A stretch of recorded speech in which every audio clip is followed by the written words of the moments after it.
At this stage, we're going to look at something related, but at the same time quite different from coherence, namely memory consistency. So the memory consistency model is defined as a contract between the programmer and the hardware. It defines the order in which the memory operation will appear to execute. So, for instance, what value can a read return? Intuitive is that the read should return the value of the last write to the same memory location. And the memory model affects the programmability, how easy it is to program a parallel machine. It affects the performance, how optimized it is, and it affects portability, how software can be moved from one system to another system, at least at the lowest level. So these are called the 3 Ps: programmability, performance, and portability. So let's look at a few examples, a couple of examples to show where memory models actually matter.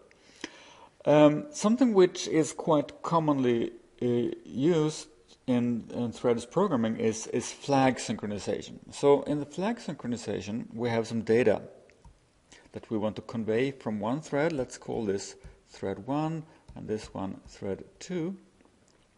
We want to convey the data from thread 1 to thread 2. So we synchronize this by means of a flag called head in this case. Initially, head and data are both 0. The data sort of path that we want to sort of convey is that we write the data here, we set the flag, the head flag here, and not until that is happening, the while loop is continuously spinning, and then data is read, and we print X here. So the trick question here, what value will be printed? Is it 0, is it 1, or is it undefined? It can be either 1 or 0. And the answer to this is, unless we know the memory consistency model, we don't know what value will be printed. We don't know, we can't tell. Here's another example. It's called the causality or causal correctness example. It's a similar kind of chain of events that we are intuitively want to happen here. We have one thread here, T1, we have another one here, T2, and a third one here.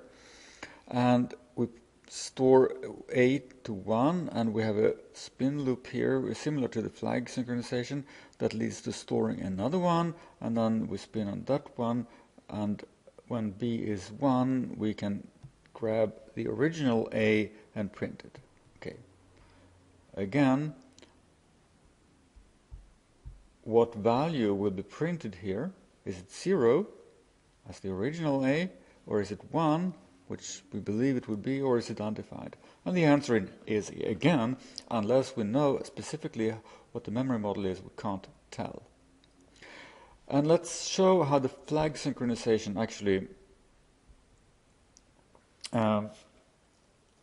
can be violated in some real machines, or at least in a plausible machine. So here we have same example. Data is now 2000, read 2000, we set A to 1 here, and then we spin on A here and read the data. So the question is, assuming that we have the following events. Thread 1 stores 2000 to data and then stores 1 to head. Thread 2 reads head. First it sees the value 0. It will read head again repeatedly, see the value 1. And question, can then thread 2 read the value 0?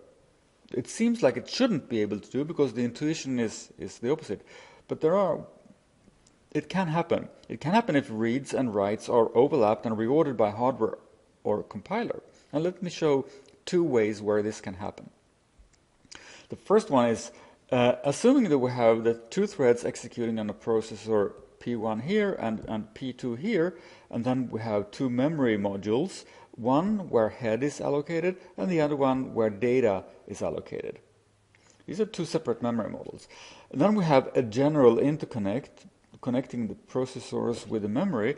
And with general interconnect, I mean here that the paths between P1 and the memory locations and P2 and the memory may be different, and in fact there is no sort of ordering mechanism in the interconnect. So in the general case, when P1 issues a memory operation to two different memory modules, these can take different amount of times to happen.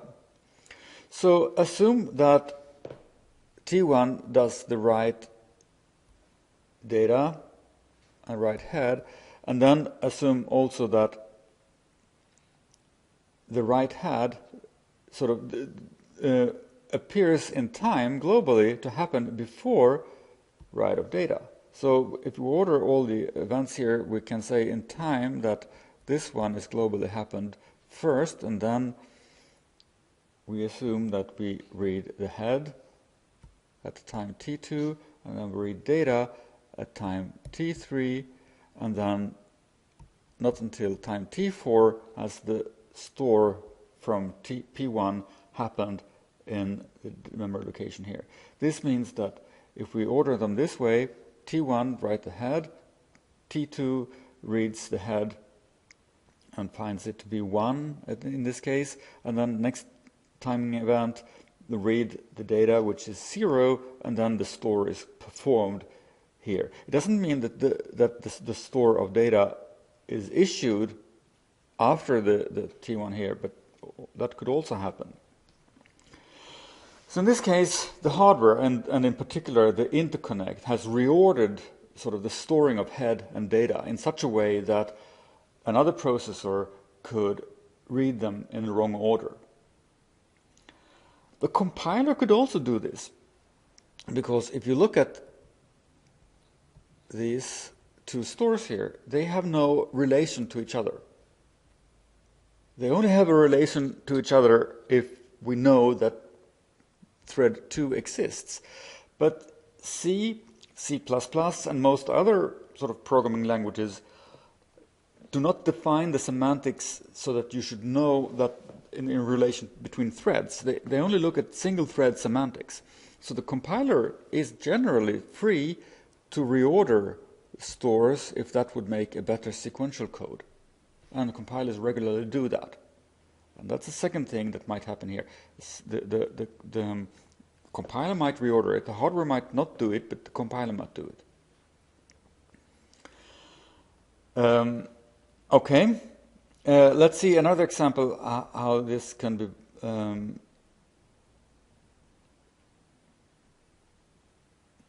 There is another example actually where I haven't written here where this can happen, and this is when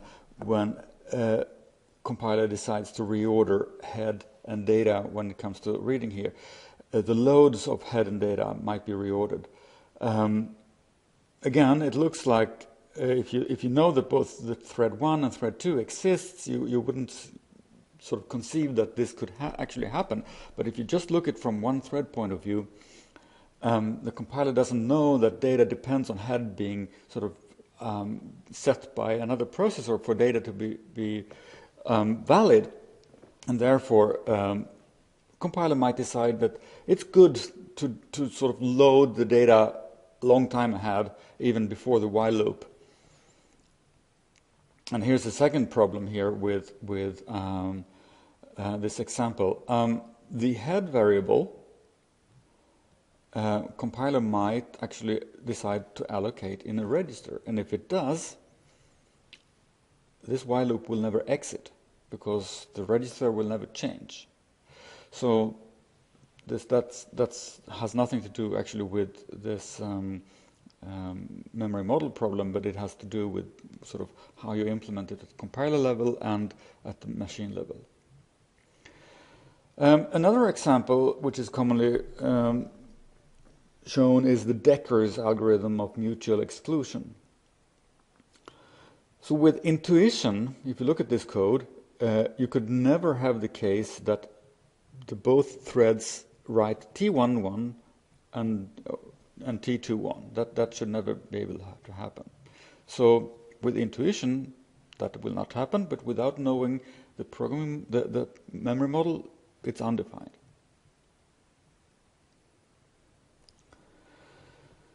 So here's is this example. So the question is, assuming that we have this kind of ordering of events in program order, processor 1 or thread 1 here writes the flag 1, and then it reads flag 2, and then processor 2 writes flag 1, and then the question is, can processor 2 actually read flag 1 to be 0? It can happen, for instance, if you have write buffers, which is common in most processors today. It can also happen if flag 1 and flag 2 are allocated in registers, similar to the head flag here before. So on a uniprocessor, to use write buffer is completely safe, but it can violate the intuition in multiprocessors. So here is an example with write buffer. So to each processor we have a write buffer.